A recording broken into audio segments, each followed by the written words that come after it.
Dr. Adarsh Annapareddy. I'm an orthopedic and joint replacement surgeon and robotic surgeon at Sunshine Bone and Joint Institute in Hyderabad.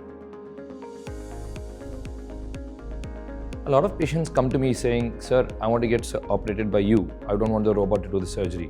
So that's one of the most common misconceptions, that surgery is being done by the robot. The beauty of robot-assisted knee replacement surgery is that it's in the name itself, it's a robot-assisted surgery. So even if it's a semi-automated or a fully automated robot, the surgery is still being done by the surgeon. So the expertise and all the training of the surgeon comes into play. Where we're doing the incisions, we're doing the planning of the thing, and only the execution of the cuts is helped by the robot.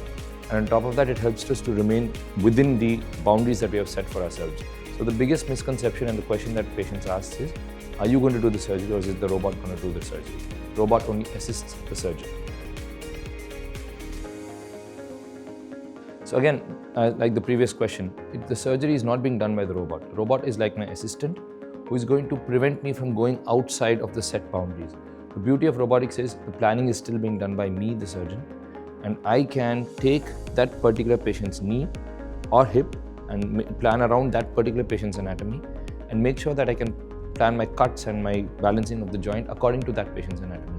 The robot helps me to attain exactly what I had planned.